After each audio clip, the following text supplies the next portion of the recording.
Assalamualaikum warahmatullahi wabarakatuh.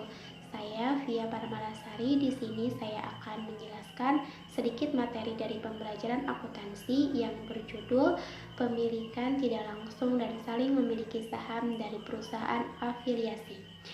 Pemilikan tidak langsung adalah investasi yang memungkinkan investor untuk mengendalikan atau mempengaruhi secara signifikan perusahaan lain, tidak melalui kepemilikan saham langsung melainkan melalui perusahaan anaknya.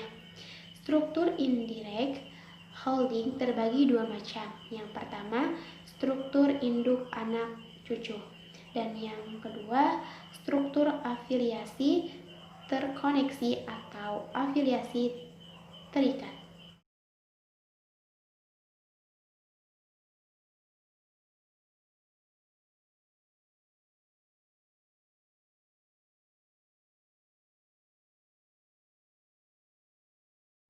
Adapun struktur induk anak dan cucu, perusahaan A mempunyai saham B 80%, B mempunyai saham C 90%.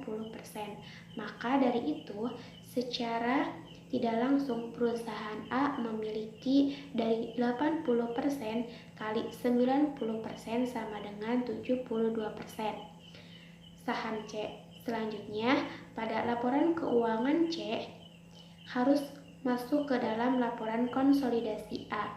Struktur ini yang disajian adalah apakah A punya kendali atas B dan B punya kendali atas C. Namun pada akhirnya kepemilikan A atas C secara tidak langsung kurang dari 50%. Adapun contohnya, sebagai contoh perusahaan A mempunyai saham perusahaan B 80%, B mempunyai saham perusahaan C 50%. Maka secara tidak langsung A memiliki 80% kali 50% sama dengan 40% saham C. Meskipun kepemilikan secara tidak A atas C kurang dari 50%, laporan keuangan perusahaan C harus masuk ke laporan konsolidasi A. Di dalam indirect holding ini, struktur induk anak cucu dan minoritasnya secara umum tidak langsung mempunyai hak laba bersih perusahaan cucu.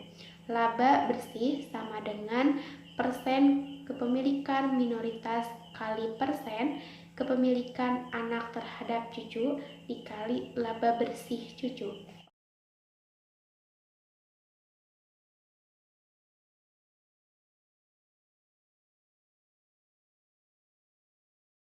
Struktur afiliasi terikat.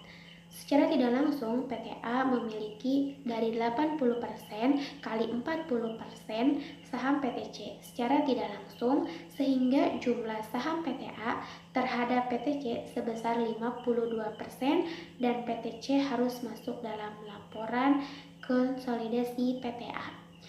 Dalam struktur ini, total kepemilikan PTA terhadap PTC harus di atas 50% dan PTA harus mengendalikan PTB.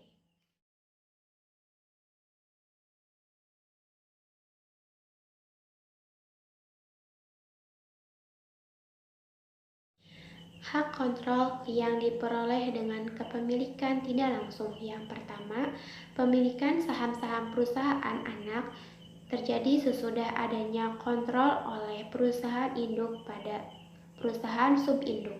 Yang kedua, pemilikan saham-saham perusahaan anak terjadi sebelum adanya kontrol oleh perusahaan induk pada perusahaan subinduk.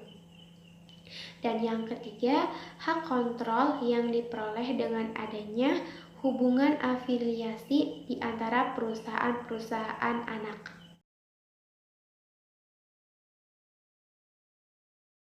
Adapun pengertian mutual holding. Mutual holding adalah kepemilikan saham pada suatu perusahaan anaknya dan sebaliknya.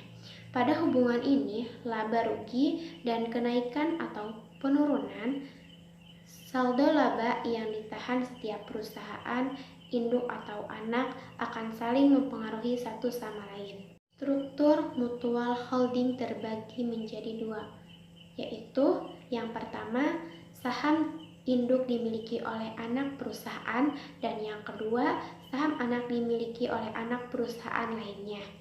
Saham perusahaan induk yang dimiliki perusahaan anak tidak boleh diperlukan sebagai modal saham yang beredar, maka dalam laporan keuangan konsolidasi, saham tersebut akan dilaporkan sebagai saham treasury dan akan dikurangkan dari ekuitas stockholder konsolidasi pada nilai biayanya.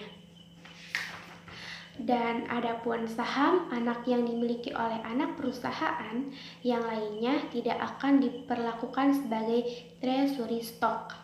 Investasi ini akan dieliminasi bersamaan dengan eliminasi ekuitas perusahaan yang sahamnya dimiliki.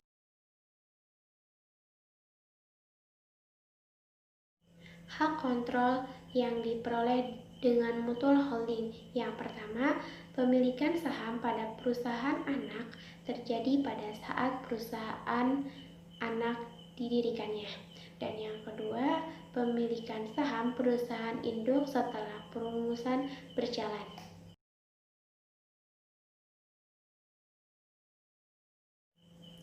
Mungkin hanya itu yang bisa saya sampaikan dari materi pemilikan tidak langsung dan saling memiliki saham.